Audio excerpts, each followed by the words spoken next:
Re- We built to make your dreams come true. What we do is all for you. Cebu Landmasters, we build with you in mind. Cebu Landmasters, you can live the best.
Good morning and thank you for joining us today.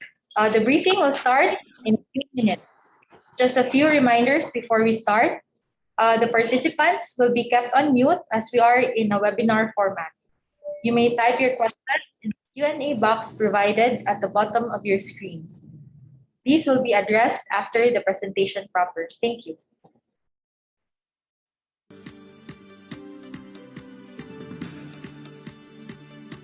You dream of a place for you to own. We build a place for you to call your home.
Hello, good morning, everyone.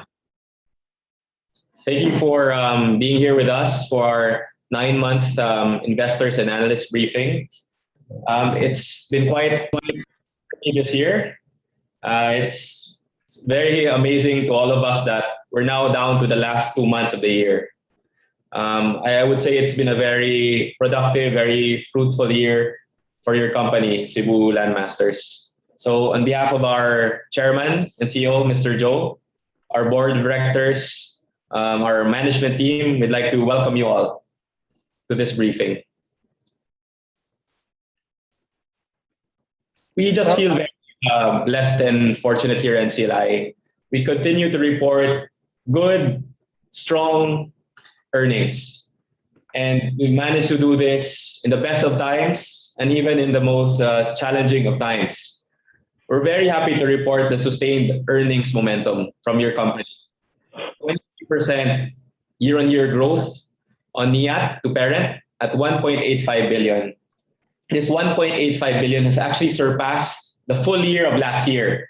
And we have the fourth quarter to spare, where we expect more projects to be recognized since we've launched so many projects early this year and even at the tail end of last year. So we're even gearing up for a very strong fourth quarter for you. We're happy to report strong top line growth of 34% to 7.67 billion with over 24 billion in unrealized revenue.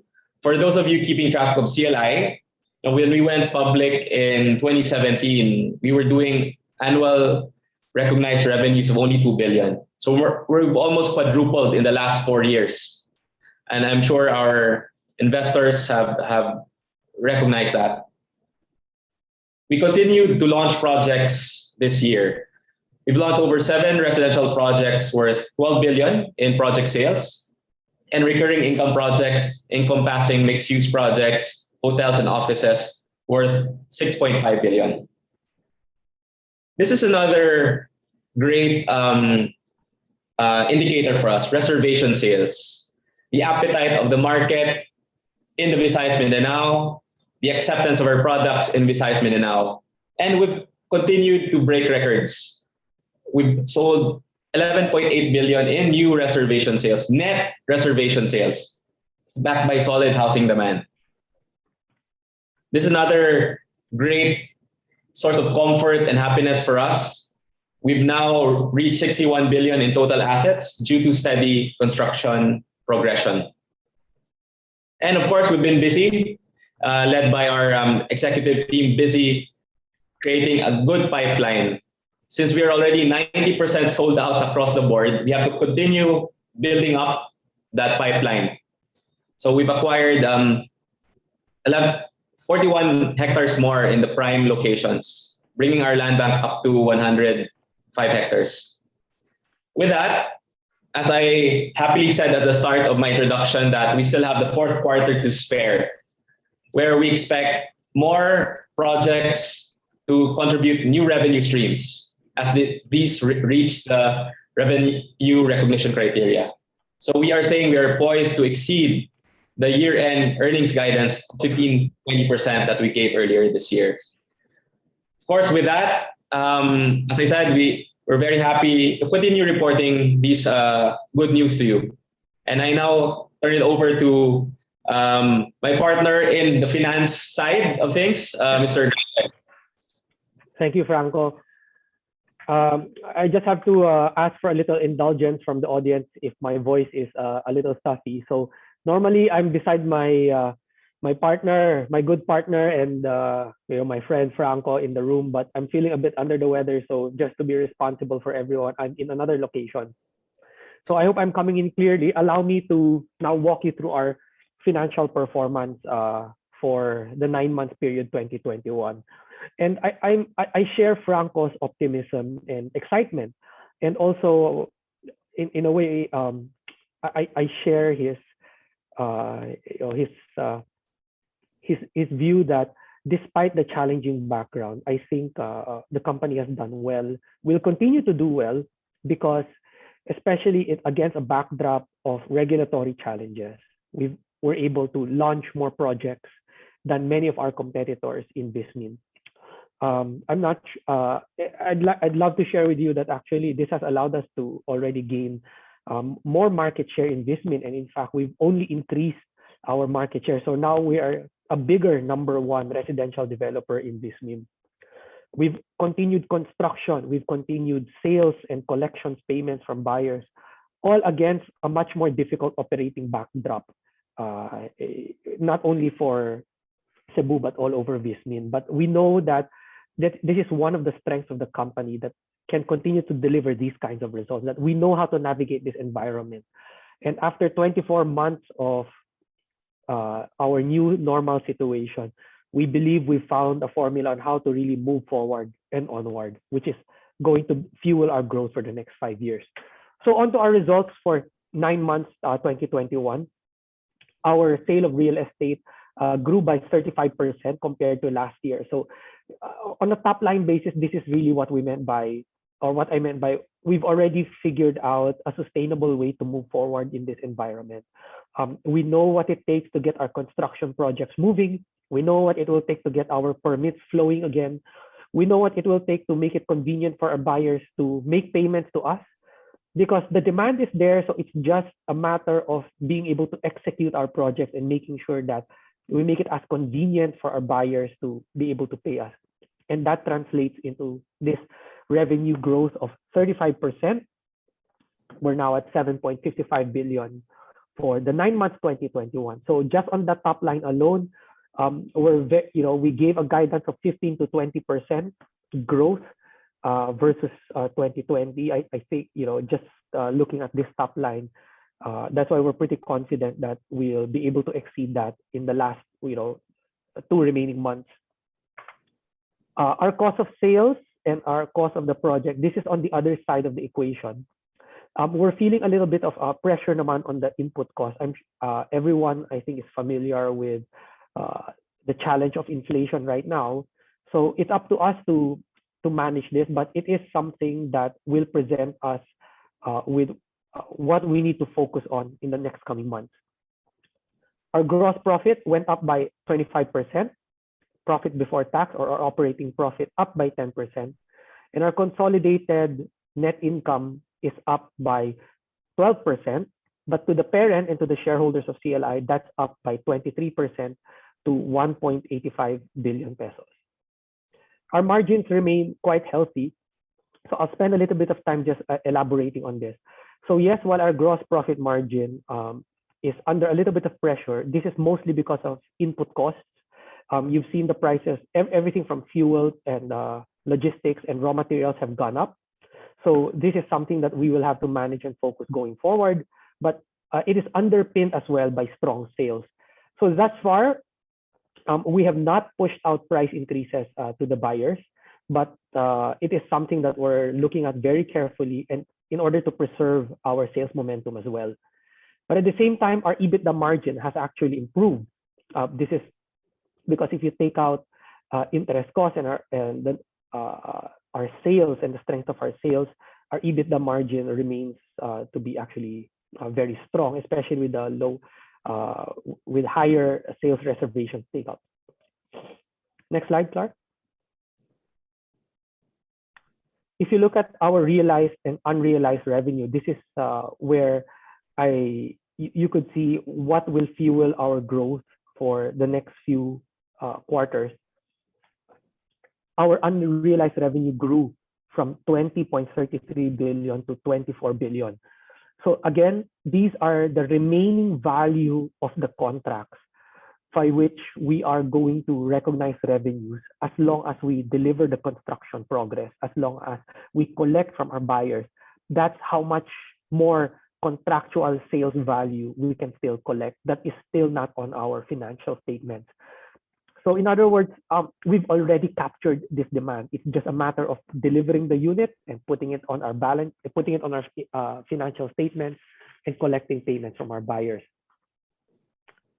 Our performance, our 9 months, if you look at our 9 months revenues in our financial statements, we're actually already close to hitting our 2020 revenues of 8.3 billion. In fact, we're actually close to our 2019 revenue. So we've got 3 months to go to beat this. We're pretty happy where this is going. And if you look at what's driving our performance, yes, our core strength of affordable and economic housing is really delivering for us. This is the Casamira economic brand model. And if you look at where from a geography, where those revenues are coming from, you could see that we are now diversifying well into other parts of VisMin. So the investments we made into other parts of VisMin, in Cagayan de Oro, in Bacolod, in Bohol, and Iloilo, they are now contributing more and more to our revenue stream. And this will continue to do so in the upcoming months. Next slide.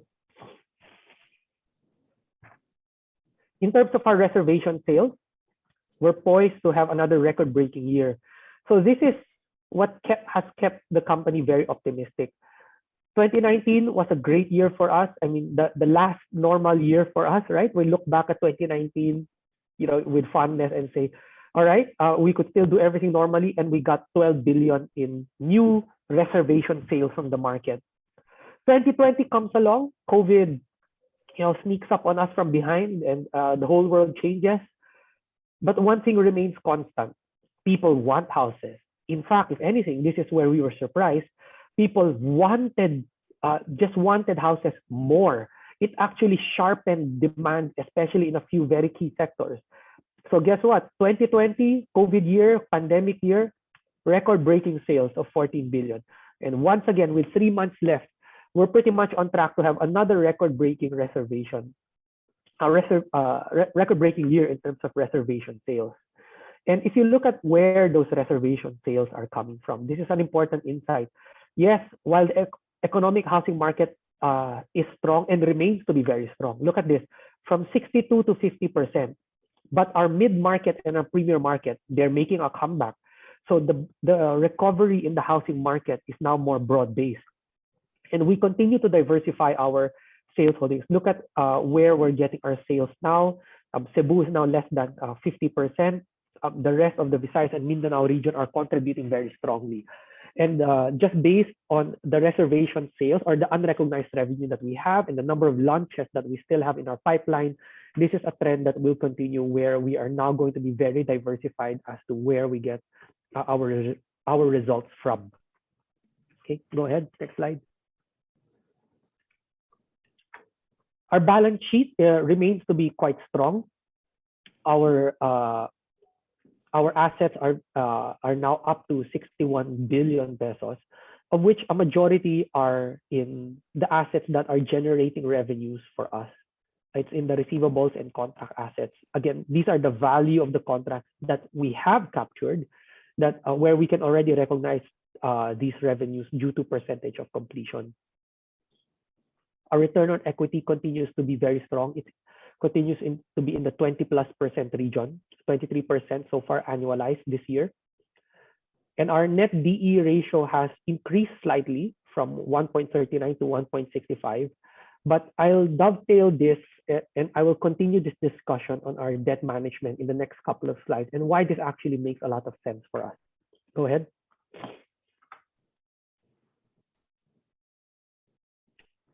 If you see in this slide, this is why it actually makes sense for us to use debt to fuel our capital expenditures for now, and how we are prudently managing this.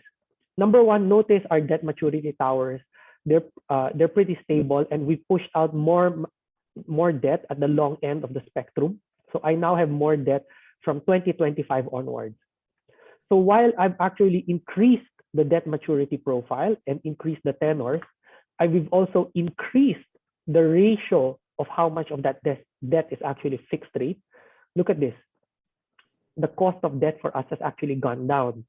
So this is a very unique situation. We not only levered up our balance sheet a little bit more in order to capture more opportunities and to be able to execute our capital expenditure plans.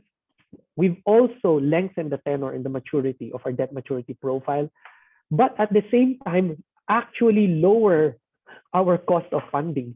So normally it's a trade-off, right? You'd want a longer tenor of debt, or you want to fix that debt and it's going to cost you a little bit. It actually lowered our cost, or the net effect is still a lower cost of debt, well, because of still a conducive interest rate environment, and as well as the banks on the ground recognizing the strong credit and the strong loan history of CLI, as well as the strong credit of our buyers. One anecdote I want to share, it's not on this slide, is that across all the banks, we actually monitor the the credit rating of our home buyers who take out home loans, and we are among some of the best performers. So the banks know that if they finance a CLI project, we're going to attract buyers with very strong credit as well. Okay, next slide. So that wraps up my section on financial performance. I'll rejoin you when I talk about some more significant milestones of CLI. But in the meantime, I'll pass it back to Franco. So he could now talk about the operational aspects and the actual projects that allowed us to deliver these kinds of outstanding results. Thank you again, Grant, for being as eloquent as always in terms of our numbers and results. So I'm happy to report that we're continuing to really build a healthy pipeline for our shareholders and of course for our clients and prospective clients. We've acquired 41 hectares of new high-valued land bank. Of course, the most prominent of which is our Xavier University acquisition, wherein we partnered with the university to realize their campus of the future. We are going to help them build their new university, but adjacent to their new 40-hectare university is a 14.3-hectare university township owned and developed by CLI. Well, it would want me to go back to school again and enroll.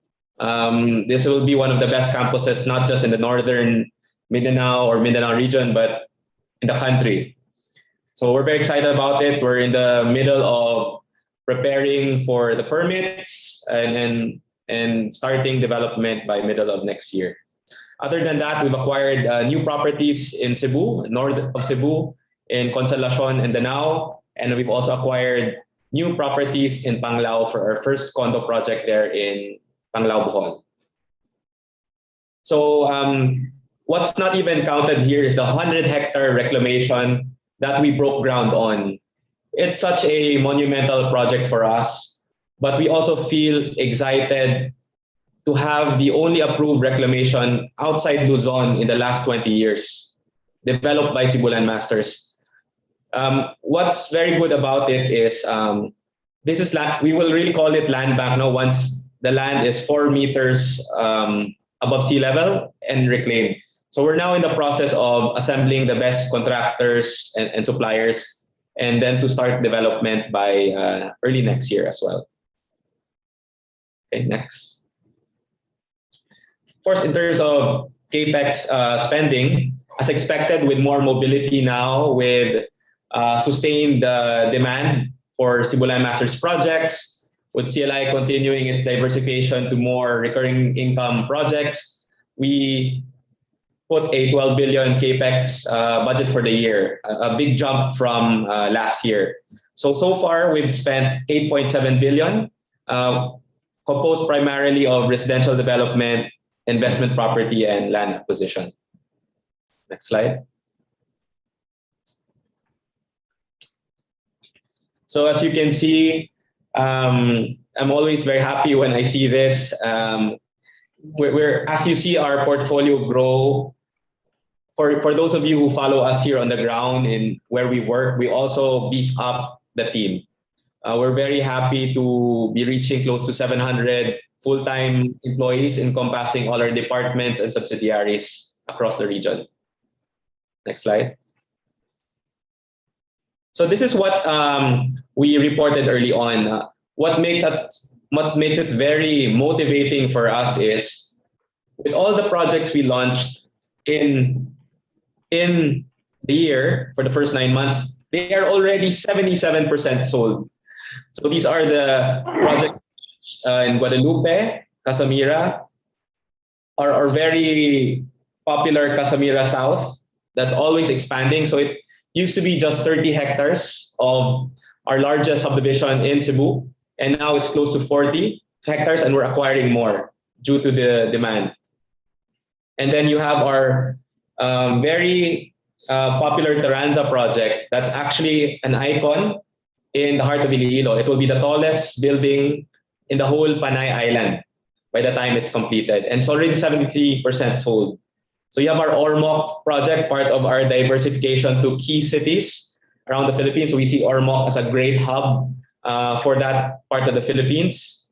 And then you have our joint venture here under Cebu Homegrown with Eramon Moncho Aboites, one of the titans in the business industry, who is our JV partner. And as you know, CLI has 30% of its projects with joint ventures, and we really feed off our partners and we complement each other very well. That's why you have the fastest selling condo project this year in Mantra Residences. Already 90, actually to be exact, 93% sold. And then you have our Belmiro Cagayan de Oro overlooking the bay, the beautiful bay in Cagayan, 95% sold, and we just launched in February this year. So you can see what validates our confidence, right? These are actual selling figures just in the last 9 months alone. And we are running out of inventory. So this prompted us to acquire more properties so we can position not just for next year, but for the next 5 years. Next.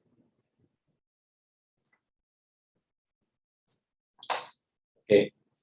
So this is also another very important project. I always joke with my employees here that on my mind, there are always 40 different things I have to think about. The 40 different things are the 40 different projects in different stages of development.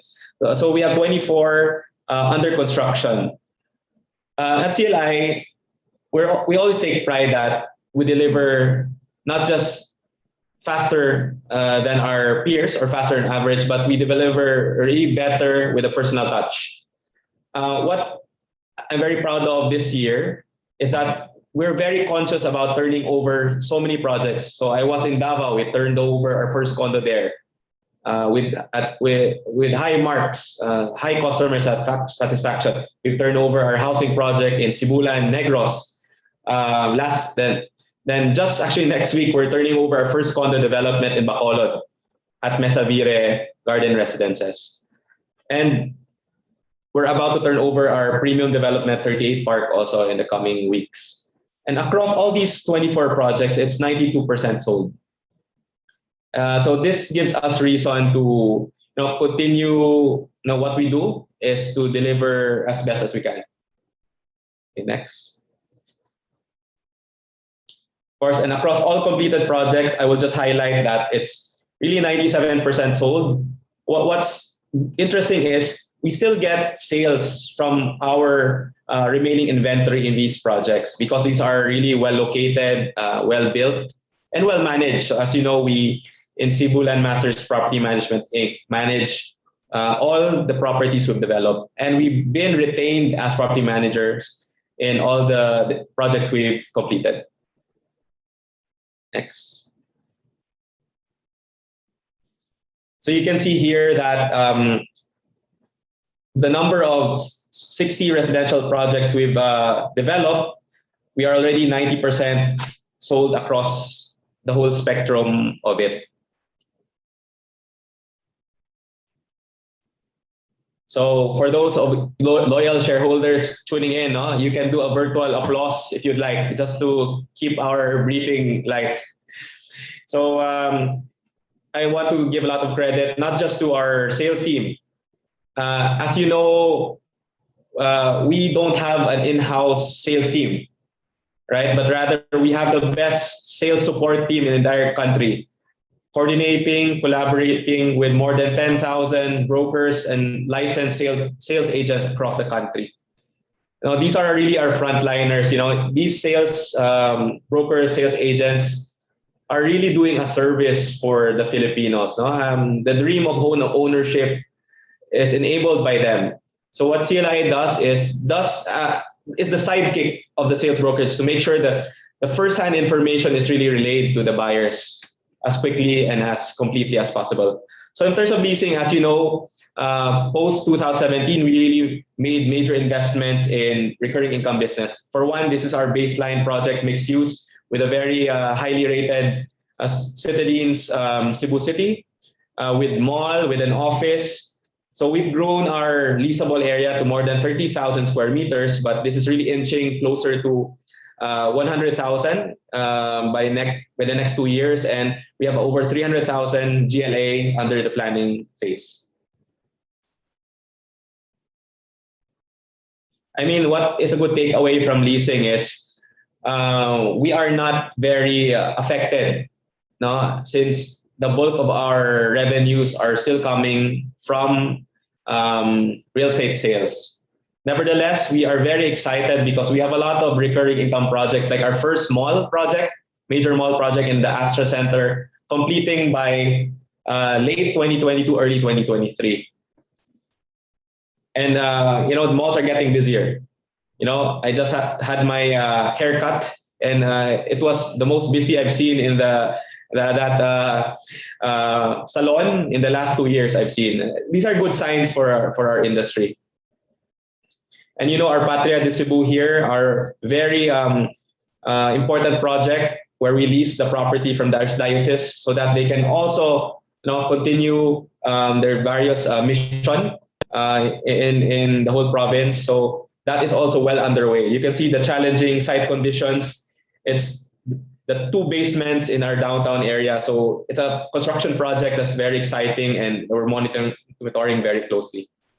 Okay, next slide. I just say to our shareholders that should they attend Sinulog here in Cebu in the next, I would say, 2 to 3 years, they will pass by our site, and we look forward to welcoming them and giving them a very nice venue to have coffee or watch the festivities from the windows. This is going to be a terrific venue. Of course, thank you, Grant. And as you know, our Patria de Cebu will have the only international hotel in downtown, in our culturally rich downtown, in Mercure downtown Cebu. So it's really, I would use the word, it's really a blessing that we're able to develop this here in the downtown to help reinvigorate a place that is so important to us in Cebu. Yeah, Franco, sorry, I just can't help but also share sa mga Manileños dyan, no? Because I'm from Manila who went to Cebu. The Patria, that's the equivalent of, imagine Quiapo Church or Plaza de Miranda, and we are the ones developing the commercial areas right across. So it's really quite a project that we're all looking forward to. Okay, thanks, Grant. So we're just really emphasizing on this because your company is really positioning very well in the recurring income business. And in most cases, because our mixed-use projects have sold out residential components, then these are really recurring income projects that are ready to thrive. Of course, in the hospitality segment, you can see our Citadine Cebu City. Just Google Citadine Cebu City. It's actually the highest rated city hotel now in Cebu. As a first-time hotel developer, with this first, it shows how hands-on we are as a hotel owner, and work closely with our hotel partners like the Ascot Group here. So we have 10 projects, hotel projects in our portfolio, and will reach 1,775 keys by 2026. And just to highlight this, of course, tourism, hospitalities are one of the hardest hit industries during the pandemic. But interestingly, we just got this statistic from our hotel partner that we reached 90% occupancy in September. So these are due to a return in business travel or domestic travel. These are quarantine stays. Now you have a lot, because Cebu has one of the best international airports. You have several course coming through Cebu, and they are required a 5-day to 7-day quarantine stay. And you have OFW deployments that use our hotels. Okay, next slide. So as you can see, these are growing hospitality brands. So these are very good brands in very prime locations. I cannot stress enough our Sofitel. We're the only ones who came out with a 5-star luxury hotel at the height of the pandemic. It's now in full swing. At the heart of our business district here, Cebu, our Citadine's Paragon Davao is now rising up.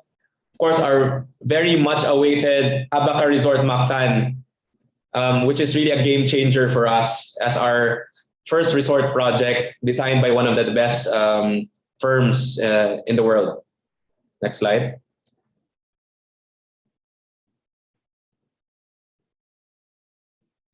Okay. So here it's now, as we reported in earlier slide, so you can see where your investments are going. CLI's investments are also going into long gestating projects like our Davao Global Township, which is really a sight to behold. I've been there maybe thrice in the last 4 months.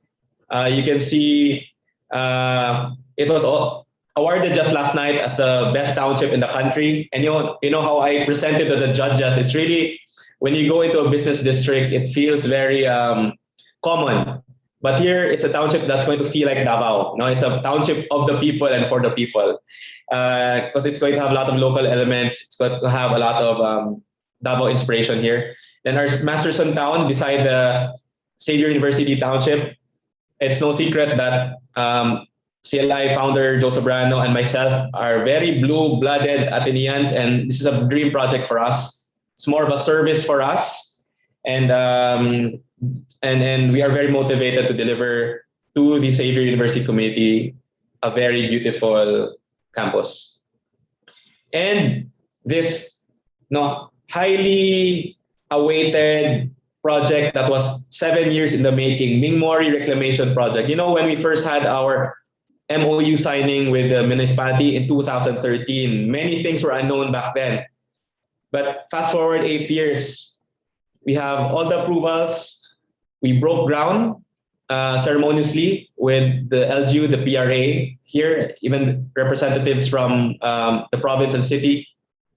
So this is really going to be our way of showing you that as cities urbanize, we need to expand landmass, right? We cannot displace. We need to make sure our people are as close as possible to the city cores. And reclamation that is designed sustainably, designed responsibly, designed technologically, will enable that. So you can see here, it respects the existing inland, where it's a 2-island reclamation with beautiful canals, bridges, and even mangrove preservation. Okay, next. Okay, so I'll share this part with Grant. I'll start off first with what we've been busy with really in the first 9 months was coming out swinging at the early part of the year with 2 high-value projects in Masters Tower and Abaca Resort Mactan that will contribute further to our recurring income push. So you can see there the various ceremonies here. Next slide. And another significant milestone was with our upcoming Mingmori development. We increased our stake to 80% in Mingmori Development Corporation. And as I reported earlier, we're in the process now of bidding out the reclamation, revetment, and infrastructure works to the best contractors in the Philippines and the region. So you can see here the ceremony had with the officials here. So Mingmori has over 31 billion in project value, with potentially 21 billion in lot sales as well for us. Hopefully when you're all able to travel and things get started here, it will be part of what will bring you around, to tour you around our new developments here in Cebu.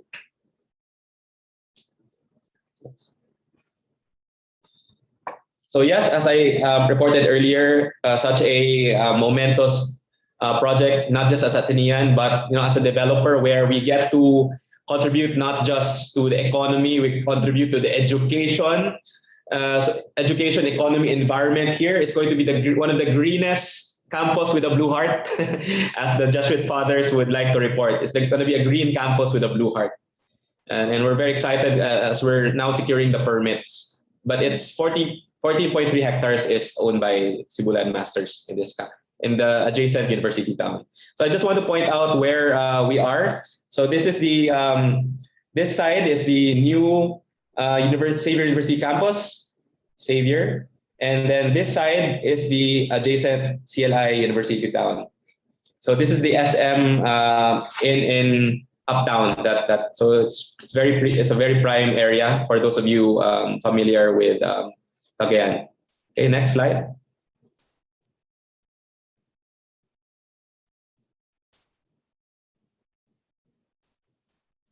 Okay. So as we said, even if we breached our full year NIAT already, No, we have 3 months to spare. And we're not resting on our laurels yet. We have over 5 pipeline projects. This include our first beach condo concept. No, we call it Costa Mira, Mactan, Cebu, Beach Town.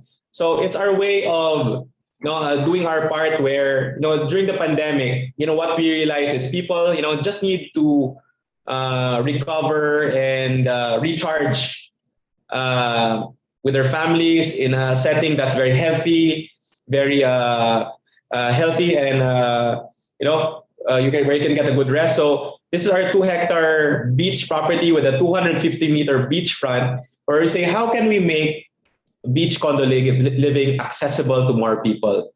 So it's going to be the only beach condo in Mactan Island that's positioned for the mid-market. And we've made that possible, with how CLI is able to give good value for money. So be ready with your reservation checks so you can reserve a piece of your own beachfront property. And we're also going to build another project in the heart of Midtown Cebu. As you know, we have a baseline project there, but we also have a BL Ramos that's in the Ranudo Ramos area beside Veles Hospital, which is going to be very near the doctors, not the students. Then we have another Casamira Towers in Bacolod, since our first project there was already sold out. And then we have our first housing project in Davao with Velmiro Heights and Casamira Homes Davao. All ready for the taking. So I'll move to the next slide.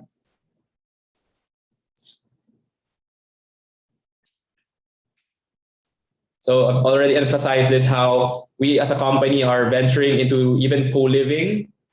So we have industrial, we have mountain resort, and we have beach residence. So this is part of CLI. During the pandemic, we understood what other new demand drivers were there. And this is how we responded. Next slide.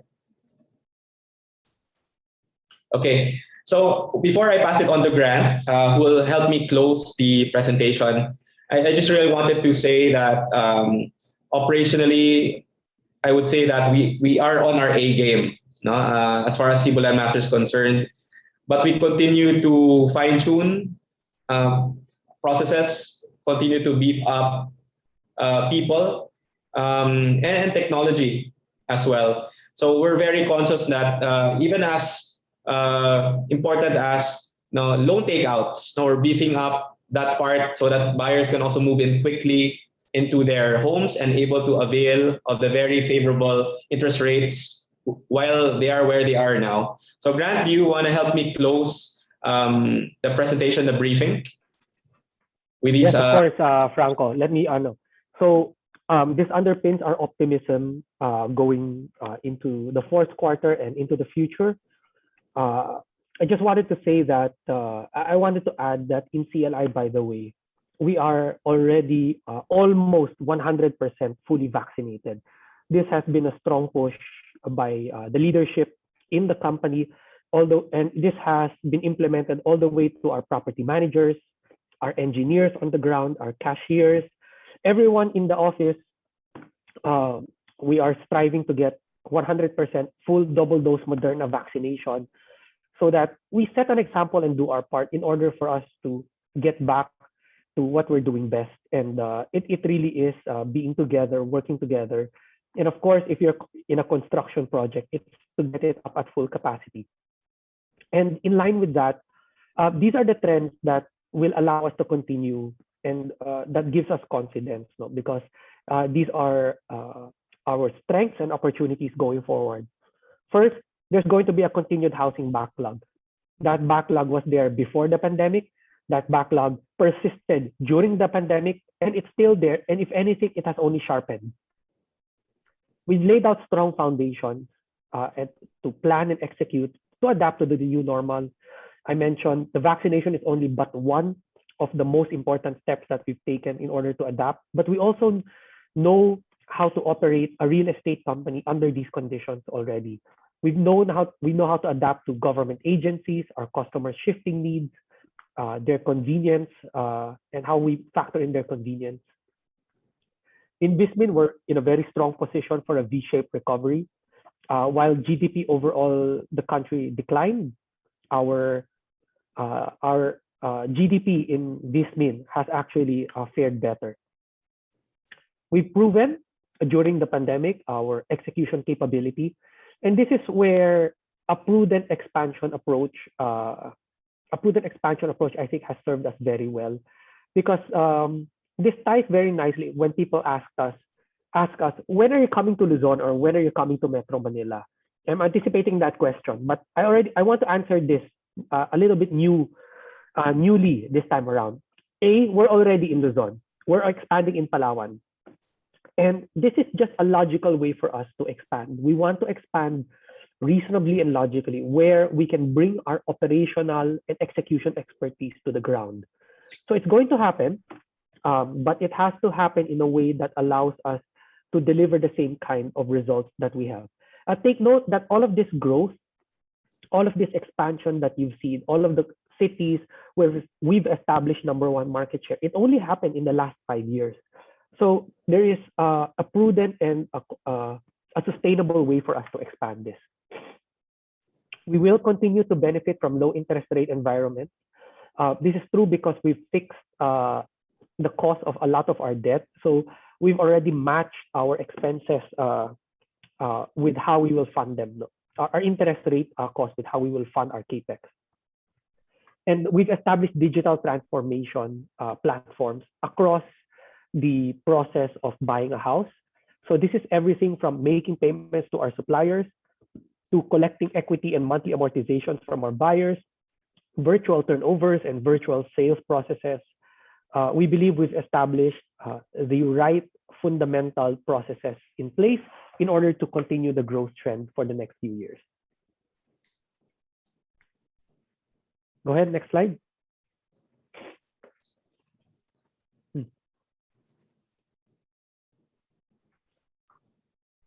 Supported by those solid growth drivers, I think this is a question that I'll just address immediately. Mr. Ronald Uy posted a question of what would be our growth in revenues for the next 3 years. So I will answer. I will just answer by saying that if you look at the trend of where we are, where we were since 2016, and then after we went public in 2017, 2020 was a pause in our growth rate. It was a year where we were still profitable and we still were able to generate good revenues for the company. And 2021, we're back to that trajectory. We're back to that growth rate, and we're optimistic and we're confident that we can deliver that same kind and we can get on that same path once again. Okay, that's for both the top line and the bottom line, especially with our venturing into these new business areas like reclamation and recurring income. This will really stabilize and allow us to be a more well-rounded developer. Next slide.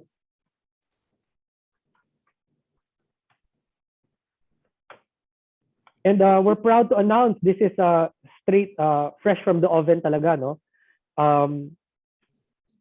We recently won, just yesterday, the following awards with the Philippine Property Awards.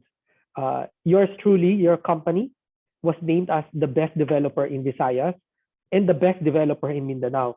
In other words, where we are competing and where we're operating, we're already the best developer around. We've got special recognition in sustainable design and ESG. And I hope, I want to excite all our shareholders and stakeholders by saying that this is going to be a core part of our identity and how we will move going forward. And plans are underway to make sure that this is recognized as one of the key attributes of our company when we go meet our investors. Okay, next slide. Okay, sorry. So that wraps up our formal presentation with Franco. So I would like to thank everyone for their time and take time out now to address your questions one by one. Please do so in the Q&A box so that we could systematically take them off. Thank you very much once again for your time. Thank you, everyone. So we have a couple of questions here in the Q&A box, sir. We have a question here from our friend from CLSA, Mark Espino. Hi, congratulations on the result, CLI. What for his first question, what caused the 3Q 2021 residential bookings to decline both year-on-year and quarter-on-quarter? Let me. I saw the question and allow me to answer that one by one. No? Okay. Mark, what caused the third quarter 2021 residential bookings to decline both year-on-year and quarter-on-quarter? Real estate is unique in the sense that our seasonality is not dictated by the months of the year or even the time of the year, but rather almost by the amount of launches and the amount of projects that we are able to bring to the market at a certain point. So it can get a little bit lumpy, or it can get bunched up at one point, especially 2020 going to 2021. Some of the local government units move faster than the others in terms of approving our permits, in terms of approving our plans. So our reservation sales just follows the pace at which we can also launch the projects out there. And I think you're very right that your next question was what type of quarterly run rate are we looking at for fourth quarter 2021 and beyond for residential bookings. Suffice it to say that we're very much strongly on track to beat our numbers from last year, which is our overall yearly numbers last year of 14.25 billion. So it's already middle of November, and we know that with a couple more launches that we have in our pipeline that are going to happen very soon, and the amount of excitement that we are hearing in the market for these launches, as soon as we get the go signal from our regulators, we know they will be sold out very quickly. Literally, we are at the starting blocks of an F1 race, and 4 green lights are there, and one last green light from our regulators, and we're off to the races, and we're going to be able to beat this number. Third question, the trends on cancellation rate and default rates for the group in 9 months 2021 versus 2020 and 2019. Very interesting answer to that. In 2020, it got a little bit more challenging. Cancellation and delinquency, or cancellation and backout rate and delinquency rates went up. And that is when CLI made a concerted effort to actually beef up our customer service department. We've invested in Salesforce in order to have a 360-degree view of our customers. We've reached out to customers and gave them grace periods and deferral payment schemes. In fact, we had what I call our own version of the Bayanihan Act for our real estate buyers because the demand is strong. They want to own the houses. They just need a little bit of help in terms of their liquidity and their buying power, and that has resulted in cancellation and delinquency rates going down from 2020 to 2021 and stabilizing now to the long-term trend of about 4%. And finally, what is the construction capacity for residential in 9 months 2021? I think I'll ask Franco to answer this, but I would say 100% for the most part. Not all across the board, because we still see some sporadic bursts of quarantines and sporadic bursts of incidents where we have to lessen the capacity at our sites. But for the most part, it's already 100% in most of our sites. But Franco, if you could provide more context on our construction capacity for Mr. Mark Espino, our analyst from CLSA. We're at 100%. I can confidently confirm as of today, it's been 100% for the last few months. Generally, VisMin has really been on GCQ, MGCQ levels, or I would say alert level 2 or 3. But as you know, construction is essential. So construction is actually allowed as long as the proper support is there from the developer, in the sense that we support our contractors by providing barracks or decent housing for their temporary facilities, providing allowances. So we have been doing that for the last 18 to 20 months. I can proudly say we're really at 100% right now. Thank you, Sir Frank. We have another question here. What is the current bottleneck in CLI's growth? How are you addressing this bottleneck? Yeah, well, I can have a initial answer to that, right? We've always been reporting. It just really makes me happy that every quarter I have to meet you, our investors, our media friends. We're reporting good results, as I said, in the best of times or in challenging times, right? But the bottlenecks are something we in management always look not reactively, we're very proactive, right? So if CLI has 20 plus projects under construction, what would have been the bottleneck? It's really, regional office support, meaning we have majority of our construction projects are outside our home base in Cebu. We've set that up very well. Now we have so many, we have our own project management staff there. We have even accounting offices across all our office. So I would say one bottleneck, which we are addressing very well, is delivery. So as you know, we have 90% in residential. It's really in delivering the units as best as fast as we can, so we can also support the cash flow requirements. So we are really addressing that part as well as we can. So I would say what are other bottlenecks during the last 18 months, it's really in getting permits. Because when we go to the city hall in a certain city, they say, no, it's on ECQ, or this staff is absent, or this staff. So I guess how we address that, we're just very persistent. We're just very persistent and steadfast. So if you notice, right, we actually reported a few weeks ago that CLI, in a recent market study by Santos Knight Frank, has 30+% market share in the whole Visayas Mindanao. How did that happen? It's because we're the only ones really launching many new projects. Because we're, as I said, steadfast in getting new permits so we can launch projects. So Grant, maybe you have more answers to that about bottlenecks we're addressing. Yes, I actually would not consider, or I would not say they're actually bottlenecks, but almost like natural constraints to sustainable growth, right? It's real estate, so we can scale up by buying more land, hiring more contractors, getting more suppliers, but you have to do it in a reasonable and prudent manner to make sure our operating capacities can be replicated as we expand to different geographies, to different markets. So a lot of it is external. Can we find the same number of AAA contractors that will build our projects as we expand in several markets? Supply chain, can we make sure that the logistical capacity of the supply chain, not just CLI, but that of the entire construction and construction industry and materials industry for delivering steel, cement, sand, and all other construction materials needed, can that be supported in every place that we're expanding to?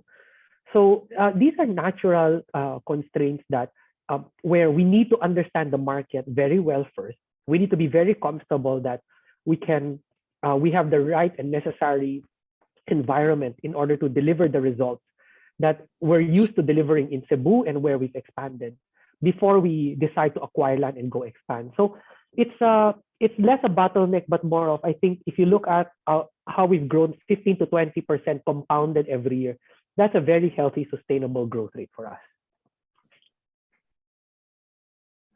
Thank you, Sir Grant and Sir Franco, for the comprehensive answer. We have another question here from Carl C. from Regis. How much have you raised selling prices since a year ago or versus pre-COVID? I think, go ahead, Franco. Mauna ka. In terms of raising prices, right? Yeah, Grant has reported that we've encountered very unusual spikes in commodity prices like steel or even wires and cables, but we are always very mindful of the affordability levels of our buyers. Meaning, if we increase prices drastically, it's also not the best interest of buyers. So I would say 5 to 10% more than our usual is how much we've raised prices. But Grant, you want to add? Yeah, I was going to say that for all our projects, we have a natural pre-programmed escalation rate that we implement as inventory is sold out for a project. So one way to understand how we manage prices is we have not deviated from that price escalation. In fact, if anything, if we see sales velocity maybe tapering off for a particular project, we may opt not to escalate prices as fast before, but this is a tool that allows us to calibrate how we can maximize our selling prices and our margins, but at the same time maintain sales velocity. The other way to look at this is we've raised our prices only in proportion or as in line with real estate prices as well and input costs. So across the board, I would say from 2019 pre-COVID to now, actually land prices and input costs have gone up. So on average, Franco, I think what I've seen our selling prices are around the vicinity of 5 to 10% from a baseline point of view. And you're correct. It's really when we do pre-selling that that the reward for the early investors or buyers still there because we price it very aggressively, and these average out a little higher over time, right? But what's interesting, even if we've increased prices slightly, our down payment terms have gotten more generous. So we can accept down payments of 12% spread over 36 to 48 months, depending on the project. So this is where CLI has maintained that support for our buyers. We have another very usual question, sir, that we get from Ronald Boy. Any plans to expand to Luzon? Yeah, I can answer that, and Grant has pointed out, we are in Luzon, although it's in Palawan, because we consider that as the same latitude as the Visayas region. But we've been getting so many offers, to be honest. We really feel that the value for money play we do in the middle to economic markets can really be replicated.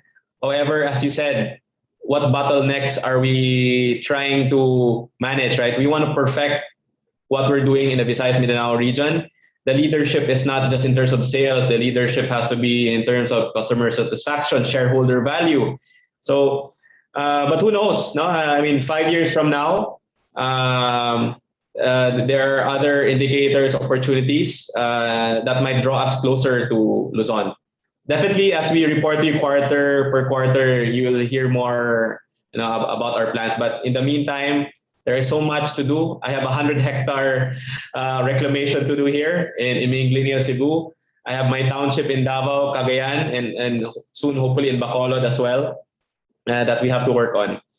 Yeah, and I see a nice question here from Doris, our good friend from the Inquirer. Can you share some sustainability initiatives? Are you moving to carbon neutral or even going to net zero in the decades ahead? So it's interesting that you asked this, Doris, because one of my advocacies is really in green building sustainability. So I can confirm that we have Verde rated projects like Latitude. So we have a 4-star Verde. We have probably 4 projects right now that are undergoing green certification, like our Masters Tower, aiming for LEED Gold. These are very important because, in my experience with green initiatives in the last 5 years, these are really evaluated very strictly. It's not just on paper, they even evaluate how the buildings or the designs really perform in actual. One of the very good green building initiatives we have is our township in Davao, Doris. So this is probably the greenest township because of the way it's designed. Aside from the energy savings, it has the most, we would say it's the only, it's truly a flood-free area because we have detention tank systems that really collect all the runoff water, rainwater, drainage, and is able to store there for more than 2 hours before it even has to be discharged to the neighboring drainage systems. And a lot of this water retained is really recycled to irrigate all the greens and open spaces through a very nice automatic mechanical system. So we have all this, and our ESG push is inching up. We have our sustainability reporting, not just for reporting purposes, but to really be a leader in ESG in the region. So going carbon neutral. I have my very good friend that owns the Net Group, who is proudly net zero. It's something that I will also ask our company to aspire for.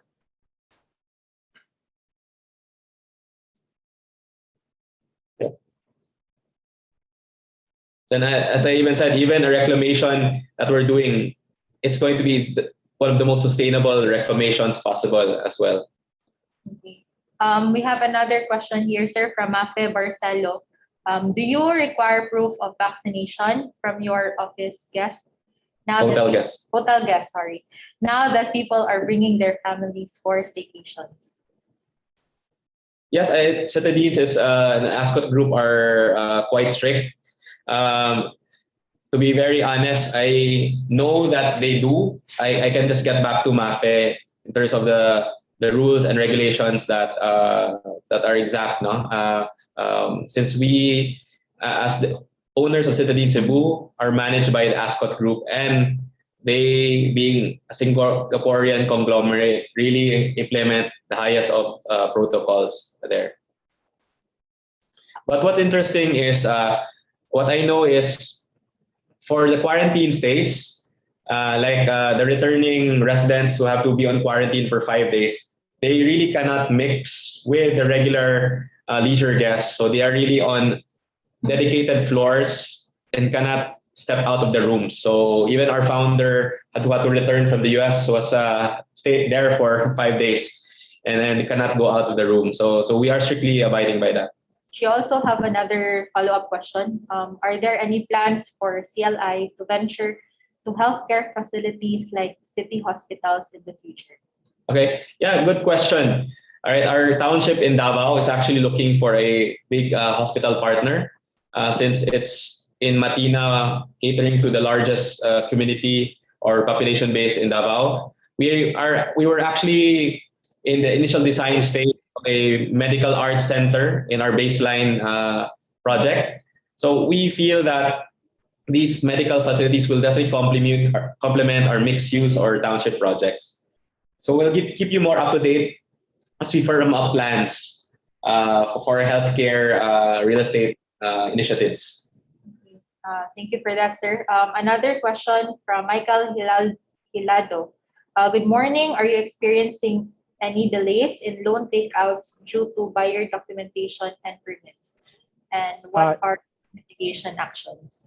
Yes, I'll take this up. Yeah, the candid answer is yes, of course.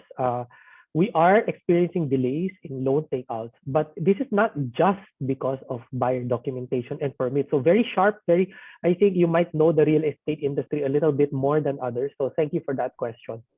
So buyer documentation, why? Because it's a little bit harder to get their documents, especially OFWs.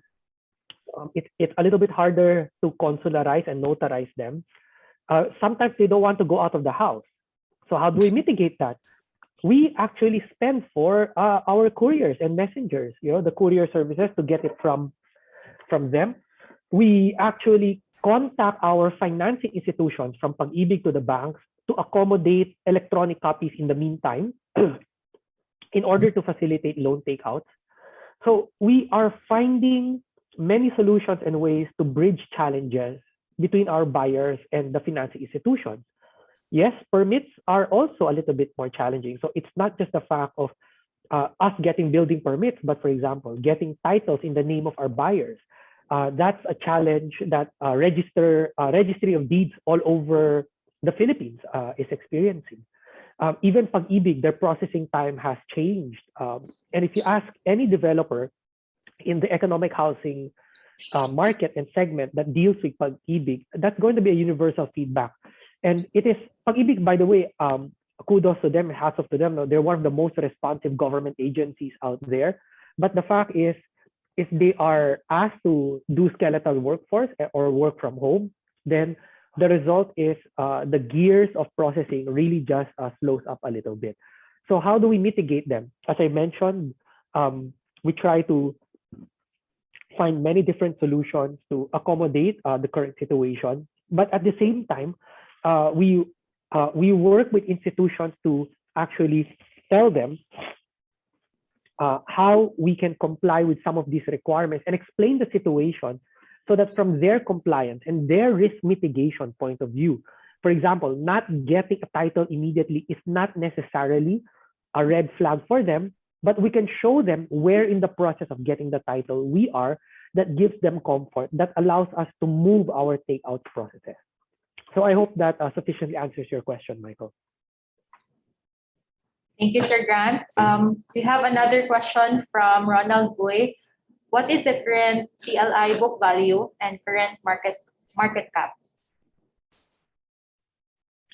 Our book value, the last time I saw it, it stands close to 2.8 pesos per share. Our book value to the parent is 10 billion pesos, or just slightly above after you subtract non-controlling interest. So if we divide that by all the outstanding shares, it's about 2.8. Our market cap at today's price, I believe, is somewhere there, about 10.2 billion, according to my analyst. So actually, if from a valuation point of view, I don't know where you can get that kind of value where our price to book is almost 1x.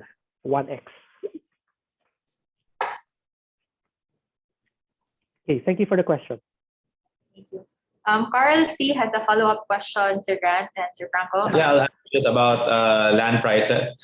So interestingly, raw land prices have really sustained. Not to be quite frank, you'd expect that there are a lot of fire sales.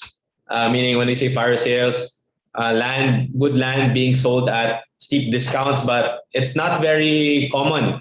Meaning, the good land, the very prime properties that we want to get have held their value quite well. So I think it's a good testament that recovery is underway, meaning landowners realize that there is light at the end of this tunnel, and they are now protecting their holdings much more. So I would say there are less to no fire sales recently in terms of land, and land values are holding up quite well. We receive a chat from Ronald Oy here, sir. In comparison to the industry, CLI is really undervalued. Oh yes. Well, we are aware of it. You know, being a newer listed company, we are still 4 years a listed company. I guess this is where this year also, if you really compare us against other listed companies in the real estate sector, we've actually grown our share price over 40% in the last 1 year, right? But in spite of that, in spite of us growing our share price in the last 1 year, we are still a one price to book value, or a PE ratio of less than 4. I think this is where you as investors can take advantage, can spread the good news, and spread the good word. And the results we're sharing today validate the confidence and commitment of our shareholders. But we have small wins, right? We have inched up in terms of our share price and market cap in the last 1 year. Actually, if it compared us to other real estate industry peers, we're the ones who have grown more in share price appreciation over the last 1 year. But in spite of that, due to our record earnings that we keep on growing, our price to earnings ratio remains very undervalued. So there's an easy response to that: invest in more CLI shares, of course. Another question from Mafe Barcelo. Speaking of diversifying your properties from residential to hotels, are you open to venture in entertainment, like having a drive-through movie when you can partner with local food business in this venture? It's interesting you asked this. Thankfully, I was able to study abroad. It's really humid in the Philippines. No, I mean, sometimes I envy, why the Central Park, so many people just lie down there in the grass. If you go to Bryant Park in New York, so many people just lie down. No, because the weather, they have four seasons. It's cold, it's very pleasant, but here we have to address the humidity, right? That's why green building allows us to put proper shading, proper cooling, all that. But a drive-in theater, we actually studied it for our Davao project. We're still studying it, but then we deal with will people be comfortable sitting in their cars? Will audio work? If you're lying down outside, what if it will be a very hot, humid night? So we think of these things. So what we've done actually is reinvent the cinema, indoor cinema with better mechanical systems. So we're building a mall here in Cebu. We also have we have indoor amphitheaters that are high ceiling and open so that it's more relaxed with natural lighting. So instead of the usual 300-seater cinemas, we're doing 50 to 60 with good spacing in between. So that's how we're trying to address the return to us going back to cinemas. And then Thank you. maybe we can answer this question from Herman de la Paz. Should we expect any more margin contraction moving forward? That's his first question. The second question is, do we expect any revenue reversals in Q4 or in the coming quarters? His third question, how much is the unsold inventory? He has another question here. What is the occupancy rate of the leasing segment? And lastly, just to clarify, definition of unrealized revenues. Does this only include projects that have already met the equity threshold? I'll take this up. Yeah. Do we expect any more margin contraction going forward? Maybe. We hope not. We're trying to actually increase our margins by stabilizing input costs and maybe passing on some of these input costs to the buyers. No, I was just chatting with my team the other day that I said we're not like a gas station where we could immediately increase our prices based on based on inventory we bought, right? So it could happen, but once I promise you, CLI will not cheap out on the delivery of our products. We're gonna make a good profit.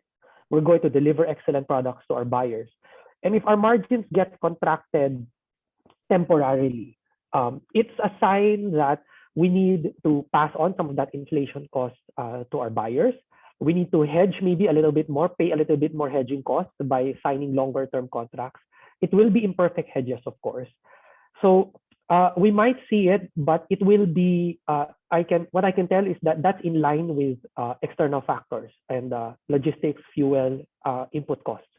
But we hope we can put in enough mitigation factors to be able to still drive the double-digit growth that we know we can deliver. And also timing of the recognition of the revenues from our newer projects that will help the margins, as we've already priced in the impact of the new input costs in these projects. So that's right.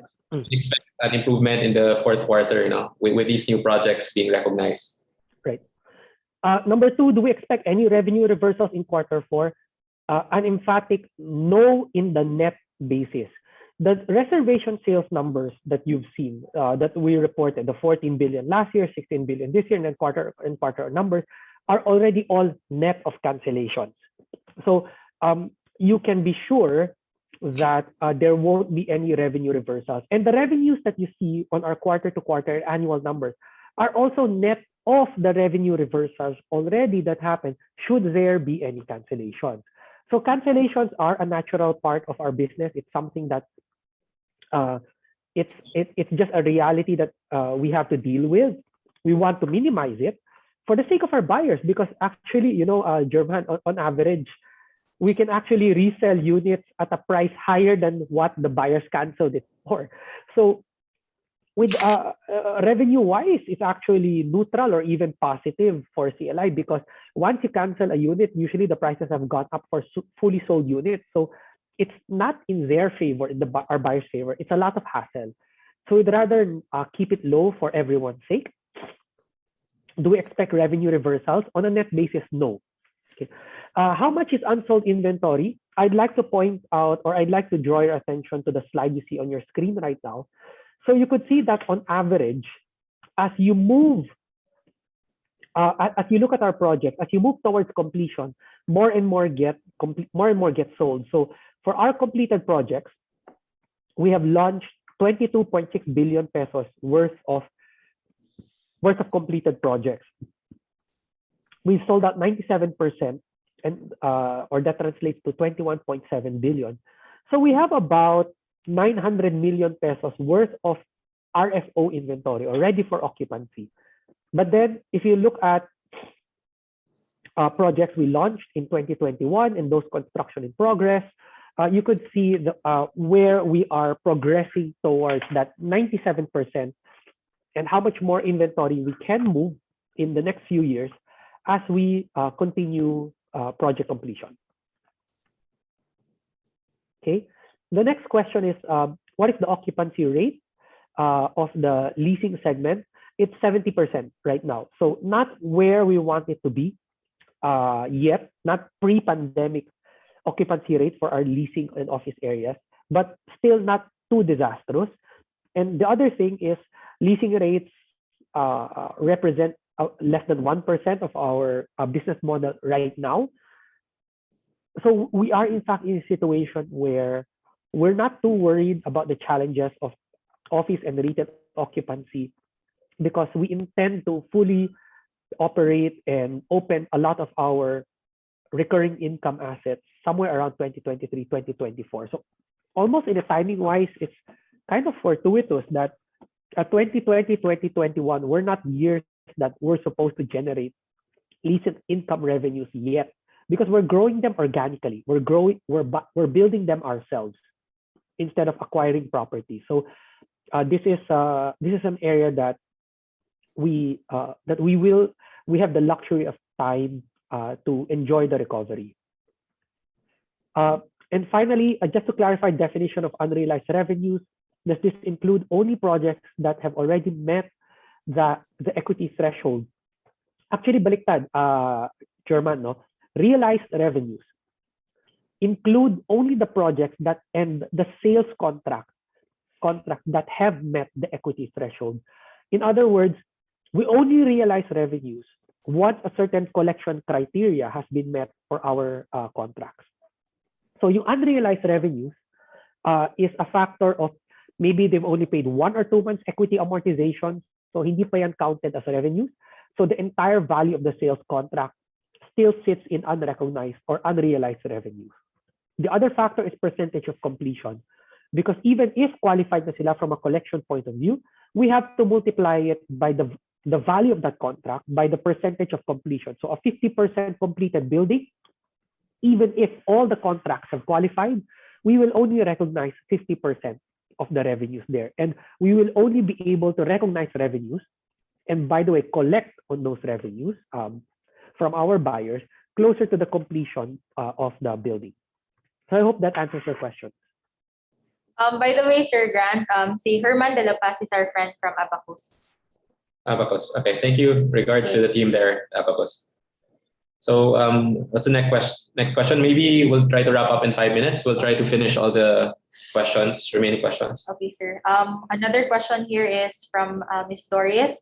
How much is the latest percentage of sales coming from overseas buyers? Is there any significant change from 2020 and pre-pandemic 2019? So yeah, interestingly, we've seen some resurgence in the OFW buying. Pre-pandemic, OFWs really represented 40% of our sales. Then during the pandemic year, last year, they went down to 20%. But now they've inched back to 30%, as reported by my team here. So with jobs returning to several places in North America, the Middle East, Europe, the appetite is coming back and contributing to the record reservation sales. Thank you for the question. From Marvin Matias, congratulations to CLI team for the impressive 9 months 2021 performance. For 2022, can CLI provide an idea on its target CapEx budget? What other growth areas or segments will the company pursue to sustain growth momentum? And are there other strategic initiatives to undertake? Yeah, I'll start first with the operational side, right? In terms of what growth area segments. So I guess the growth areas that we're really looking forward to are the estates that we're getting into Davao Global Township, Xavier, Masterson, Manresa Town. You have projects like the Mingmori Reclamation. These are very big investments for us with a lot of future earnings and sales or recurring revenue potential. So we feel these townships give us so much flexibility. We can sell the land or we can develop it ourselves. So we are looking at that flexibility. So other strategic initiatives to undertake is really project delivery. We are so conscious about how we turn over units. Now we want to make sure our units get to the buyers as soon as possible. So as you know, we are divided into strategic business units in CLI per region, and there's a strong mandate to make sure we're able to deliver as best as we can in terms of time and quality. So other segments we're looking at, as you can see, we are looking at beach town concept. So we now have in Mactan and then in Panglao. So we feel like post-pandemic, people are really willing to invest in beach properties that are attainable. You know, it's so hard when you sell beach property condos at 10 million, 20 million. CLI can do it for 3 to 4 million pesos, right? And we're very excited about that combination of price and comfort for the buyers. So because we can replicate that in Boracay, Palawan, or places like places with good beach areas as well. So we're looking at, as I said, medical partnerships. We're looking at that, especially for our townships or mixed use projects as well. So in terms of estates, we have a large potential estate in the Mandaue area here in Cebu, more than 20 hectares. So going to CAPEX, Grant, do you have that figure? Yeah, CAPEX, we're targeting CAPEX of 12 billion this year. So next year, it will be in the vicinity of 13 to 14 billion. This is our CAPEX plans are in line with our expansion plans, are the number of projects that we will launch, as well as a couple more land banking, a very strategic land bank acquisitions that we plan to do. So I could say it's in the vicinity of 13 to 14 billion that we're just putting a finer point to it in the next couple of months. Maybe you can answer one last question, sir, from Michael Hilado. Again, what is your cancellation rate on reservations and book revenues? On average, it's about 3.5 to 4%. I believe right now our running rate is at 3.56% currently year to date. No? So all these cancellation rates, I would hasten to add, I always give the number of cancellation rates in tandem with what I call our recovery rates. And what I mean by our recovery rate, and this is a unique metric. I'm not sure if CLI is the only one that's providing this, but it is a source of strength for us and something that gives me comfort. Remember when I said that when someone cancels a unit that they bought from CLI, it's almost a net positive for us because on average, we can actually sell it back to the market on average at a higher price. That we'd like to avoid this because it's hassle for us and it's not a good financial decision for the buyer. Sayang, kami nanghihinayang for the buyers. So I in tandem with the 3.56% cancellation rate, I want to share with our investors that our recovery rate is 80%. Recovery rate is the speed at which I can resell a canceled unit in a 12-month span. And so if you think about the real net cancellation rate, it's less than 1% because I can resell that in 12 months. And if you zoom out a little bit more and just leave it in our inventory, you could see that in the long run, our inventory is sold out up to 97% for completed projects. So it is something that we have to manage, but it is not something that poses a very, I would say, poses a big risk from our financial performance. But operationally, of course, it's something that we actively manage and we want to do a very good job of for our buyers and for our financial performance as well. Yeah. So with that, if there are no further questions, as I just chatted with you, the chat group, that your support means a lot to us. The CLI organization always appreciates the valuable insights, comments, and feedbacks from our shareholders and stakeholders. We are excited to see you again. Unfortunately, it's not in December, Grant, but we're going to see you again when we report our full year earnings in April next year. So there's a big gap from today to April next year. As I said, we're gearing up for a big finish in 2021.